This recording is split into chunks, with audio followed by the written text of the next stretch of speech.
Terima kasih Anda masih bersama kami. Bagi Anda yang baru saja bergabung, kami hadirkan kembali 3 berita utama hari ini. Seorang wanita berusia 47 tahun ditemukan telah terbujur kaku di dalam sebuah koper pakaian. Diduga akibat ledakan kompor gas, sebuah warung makan di kota Makassar terbakar. Ribuan pelajar di Kabupaten Pinrang menyambut perayaan kemerdekaan Indonesia dengan mengikuti Karnaval Kemerdekaan.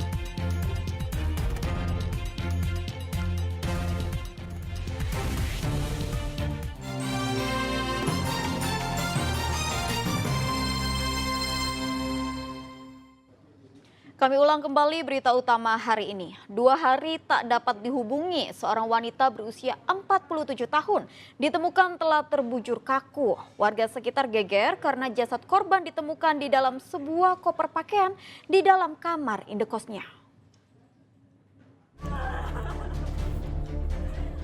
Tangis pilu wanita ini tak terbendung mendapati ibunya telah terbujur kaku di dalam kamar indekos. Lebih lagi, jasad orang tuanya ditemukan tersimpan dalam sebuah koper pakaian. Kematian wanita berusia 47 tahun tersebut diketahui ketika anaknya datang ke indekos korban di kawasan Jagong, Kecamatan Pangkajene Pangkep. Biasanya sang ibu rutin melakukan panggilan audio ataupun video dengan anaknya. Namun dalam 2 hari terakhir, korban tak dapat dihubungi. Diduga kuat wanita paruh baya tersebut tewas akibat tindak kekerasan karena ditemukan sebuah bantal berlumur darah di dalam kamarnya.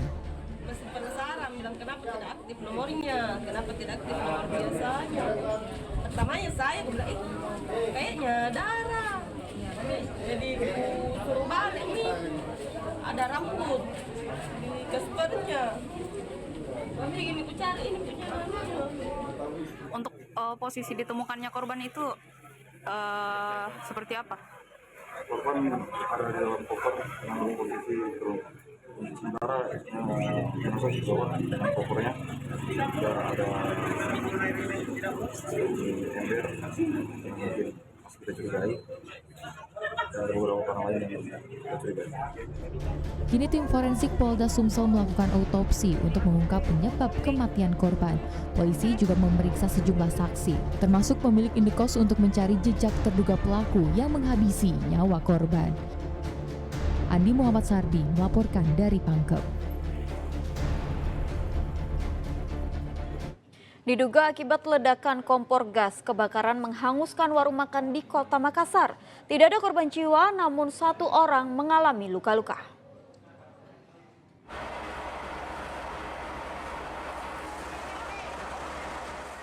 Kepulan asap tebal menyelimuti warung makan yang berada di Jalan Gunung Tinggi Mae, Kelurahan Lajangiru, Kecamatan Ujung Pandang, Kota Makassar. Petugas damkar yang tiba di lokasi langsung masuk ke dalam untuk memadamkan sumber api. Api menghanguskan sebagian besar bangunan beserta isinya. Beruntung tidak ada korban jiwa dalam kejadian ini. Namun pemilik warung mengalami luka bakar di bagian wajah karena berusaha memadamkan api. Korban dilarikan ke Rumah Sakit Pelamonia Makassar untuk mendapatkan penanganan medis. Kebakaran diduga berawal dari kebocoran tabung gas di dalam warung makan saat digunakan memasak. Percikan api dari kompor gas lalu dengan cepat merembet dan menghanguskan barang-barang di dalam kios. Tidak bisa besar kita beliau. Kompornya Pak. Kompor? Iya. Kompor yang meledak? Iya. Meledak kompor atau tabunnya? Menodai kompor kayak itu ada kue. Mana itu ada bukan tidak bisa siang. Merah semua bukan biar masalah biar. Jadi kami dapat laporan jadi yang terbakar itu kios. Penyebabnya tabung gas yang bocor. Informasi katanya ada yang luka bakar pemiliknya warung. Ada 1 orang atas nama Muhammad Said. Jadi larikan ke rumah sakit. Pelamonia. Sebanyak 10 unit mobil damkar beserta 35 petugas damkar dikerahkan untuk memadamkan api. Andi Muhammad Sardi melaporkan dari Kota Makassar. Jelang HUT ke-79 Republik Indonesia, puluhan warga yang bermukim di bantaran Sungai Jeneberang, Kabupaten Goa mendapatkan bendera merah putih gratis. Bendera merah putih ini langsung dipasang dan berkibar di depan rumah warga.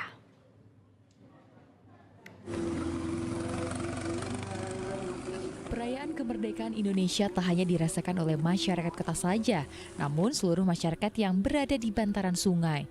Puluhan warga yang bermukim di bantaran Sungai Jeneberang, Kelurahan Pandang-Pandang, Kecamatan Somba Opu, Kabupaten Goa, mendapatkan bendera merah putih gratis. Bendera merah putih ini sengaja dibagikan agar semangat kemerdekaan menyebar ke seluruh pelosok wilayah. Dengan menggunakan kayu sederhana, bendera merah putih ini langsung dipasang dan berkibar di depan rumah-rumah warga. Selain bendera merah putih, warga juga mendapat paket sembako. Warga pun merasa senang dengan adanya pembagian ini. Bendera ini, Bu? Ya, alhamdulillah. Dan sembako, Bu? Iya, alhamdulillah. Belum pasang bendera ya? Iya, sini. belum. Jadi rencana mau dipasang, Bu? Iya. Untuk sembakonya sendiri kita nanti gunakan untuk apa, Bu? Untuk makan sehari-hari. Digunakan ya, kebutuhan sehari-hari. Pembagian bendera merah putih ini rutin dilakukan setiap tahun untuk membangkitkan rasa nasionalisme jelang hari peringatan kemerdekaan Indonesia. Dalam memperingati HUT RI yang ke-79 tahun, kita berbagi bendera dan berbagi sembako buat warga di daerah bantaran Sungai Jeneberang di Pandang-Pandang. Tadi kita ngecek lokasi dan ternyata rata-rata warga belum memasang bendera. Tadi ada sempat sembako juga dibagi ya? Iya, kami juga berbagi sembako, beberapa paket sembako.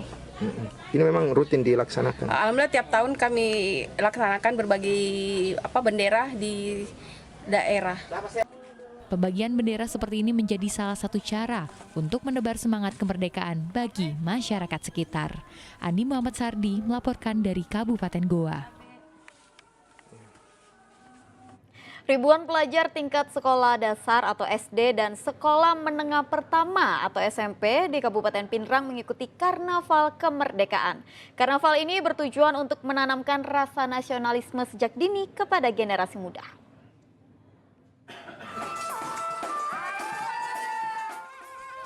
Wah, semangat banget ya. Bahkan ada yang joget mengikuti lagu sambil memukul alat musik yang mereka bawa. Antusias ini ditunjukkan ribuan pelajar tingkat SD dan SMP di Kabupaten Pindrang yang mengikuti Karnaval Kemerdekaan pada hari Minggu lalu. Selain penampilan marching band dengan iringan lagu Hari Kemerdekaan, para peserta juga menampilkan sejumlah teatrikal kekejaman penjajahan di masa perang. Tak hanya itu, acara juga dimeriahkan oleh para peserta yang mengikuti karnaval dengan cosplay menggunakan pakaian yang unik-unik. Ada yang menggunakan pakaian adat, pakaian profesi, atlet, hingga pakaian daur ulang yang dibuat cantik seperti ini. Ketua Tim Penggerak PKK Kabupaten Pindrang berharap Karnaval Kemerdekaan ini bisa memberikan semangat dan menanamkan rasa nasionalisme sejak dini kepada generasi muda. Jadi kegiatan ini sebenarnya untuk memberikan semangat nasionalisme kepada anak-anak kita, bagaimana membangun rasa nasionalisme dalam hal ini dengan mengusung tema ataupun konsep yang berbeda, tetapi pada intinya di sini melihat bahwa keragaman yang ada pada Indonesia yang mereka tampilkan dalam bentuk pakaian adat ataupun misalnya mereka menggunakan konsep-konsep yang berbeda, itu adalah sesuatu hal yang patut diapresiasi saya pikir dalam rangka memupuk nasionalisme kepada anak-anak ataupun generasi muda kita. Senyum dan keceriaan ribuan siswa PAUD, TK, SD hingga SMP mewarnai Karnaval Kemerdekaan, memberikan makna tersendiri bagi generasi muda dalam menikmati Hari Kemerdekaan. Suardi Gatang melaporkan dari Kabupaten Pindrang.